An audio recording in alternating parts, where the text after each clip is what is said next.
Capítulo 8. Os sábios de Nimrod e o nascimento de Abraão. E foi na noite que Abrão nasceu, que todos os servos de Terá, e todos os homens sábios de Nimrod, e seus mágicos vieram e comeram e beberam na casa de Terá, e eles regozijaram-se com ele naquela noite. E todos os homens sábios e mágicos saíram da casa de Terá, levantaram seus olhos para o céu à noite para olhar as estrelas, e viram uma grande estrela que veio do leste e correu nos céus, e ela engoliu as 4 estrelas dos 4 lados do céu. E todos os sábios do rei e seus mágicos foram surpreendidos com a visão, e os sábios entendiam este assunto, e eles sabiam que sua importância.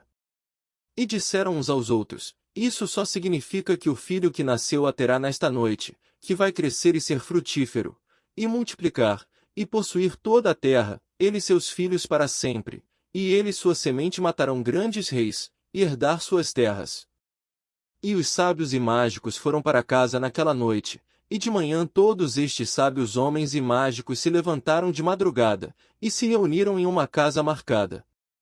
E eles falaram e disseram uns aos outros: eis a visão que vimos na noite passada é desconhecida do rei, que não foi dada a conhecer a ele. E se essa coisa chegar ao rei, nos últimos dias, ele nos dirá: por que vocês esconderam esse assunto de mim? E depois vamos todos sofrer a morte. Portanto, agora vamos dizer ao rei a visão que vimos, e sua interpretação, e mantenha-nos puros. E assim fizeram, e eles foram ao rei e prostraram-se diante dele, e disseram: que o rei viva, o rei pode viver. Nós ouvimos que um filho nasceu de Terá, filho de Naor, o príncipe do teu anfitrião, e nós ontem à noite fomos à sua casa, e que comemos e bebemos e nos alegramos com ele naquela noite. E quando os teus servos saíram da casa de Terá, para ir passar a noite em nossas respectivas casas, levantamos os olhos ao céu, e vimos uma estrela grande que vem do leste, e a mesma estrela correu com grande velocidade, e engoliu 4 grandes estrelas, dos 4 lados do céu. E os teus servos ficaram surpresos ao verem que aconteceu, e ficamos muito apavorados, e fizemos o nosso juízo sobre a visão, e sabemos por nossa sabedoria a interpretação adequada e que essa coisa se aplica à criança que nasceu a Terá, que vai crescer e multiplicar-se muito, e tornar-se poderoso, e matar todos os reis da terra, e herdará todas as suas terras, ele e a sua descendência para sempre. E agora nosso Senhor e Rei, eis que temos dado a conhecer-te o que temos visto sobre esta criança. Se lhe parecer bem ao rei, a dar o seu valor ao pai por esta criança, vamos matá-lo antes que ele cresça e aumente na terra, contra nós, de forma que nós e nossos filhos venhamos a perecer por sua maldade. O rei ouviu as palavras deles e pareceu bem aos seus olhos, e mandou chamar a Terá e ele veio diante do rei. E disse o rei a Terá: foi-me dito que um filho ontem à noite te nasceu, e desta maneira foi observado nos céus com o seu nascimento. E agora, portanto, dá-me a criança, para que possa matá-lo antes que esse mal se espalhe contra nós, e eu te darei por seu valor, tua casa cheia de prata e ouro. Terá respondeu o rei: meu senhor e rei, eu ouvi as tuas palavras, e teu servo fará tudo o que desejar o rei. Mas o meu senhor e rei, eu te direi o que me aconteceu ontem à noite, para que eu possa ver qual o conselho que o rei dará ao seu servo. E então eu irei responder ao rei o que ele acabou de me falar. E o rei disse: fala. Terá disse ao rei: Aion, filho de Mored, veio ontem à noite, dizendo: dá-me o cavalo grande e belo que o rei te deu, e eu te darei prata e ouro, palha e forragem pelo seu valor. E eu disse a ele: espere até eu ver o que o rei fala acerca dessas tuas palavras. E eis o que disse: eu o farei. E agora, meu senhor e rei, eis que faço este negócio conhecido a ti, e os conselhos que o meu rei der a seu servo, eu seguirei. E o rei ouviu as palavras de Terá, e sua ira se acendeu e ele o considerou igual a um tolo.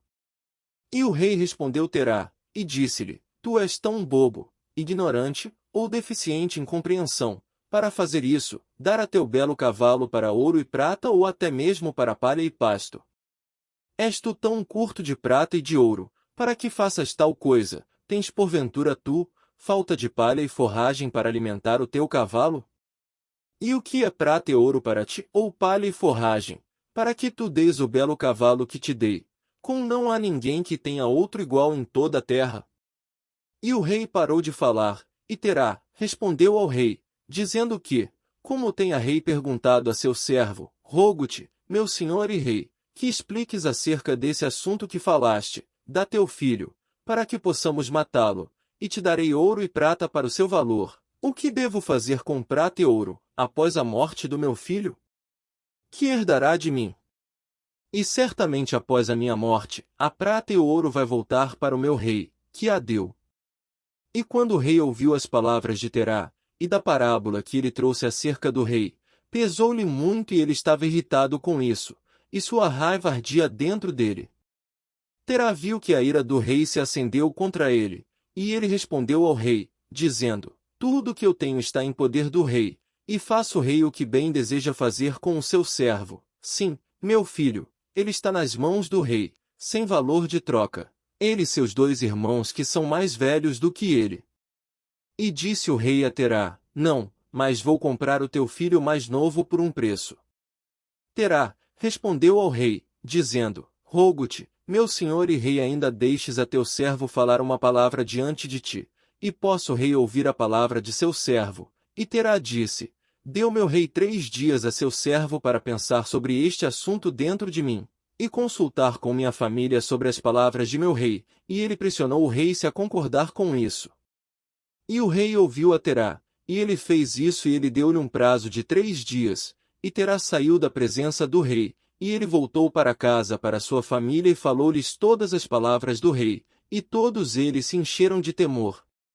E no 3º dia que o rei mandou a Terá, dizendo, manda-me o teu filho por um preço como eu falei para ti, e caso não faças isso, eu enviarei, e matarei a ti e a todos na tua casa, de forma a que nem um cão te reste.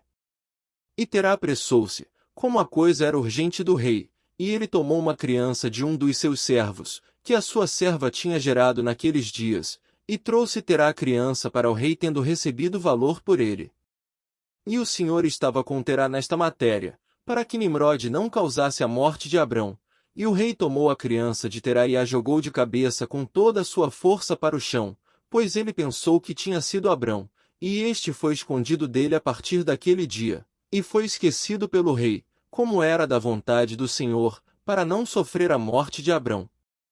E tomou Terá Abrão seu filho secretamente, juntamente com sua mãe enfermeira, e ele os escondeu numa caverna, e ele trouxe suas disposições mensais.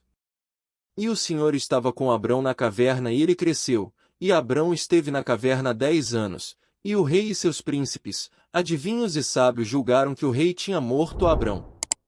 Gostou? Nos ajude se inscrevendo e curtindo nosso conteúdo.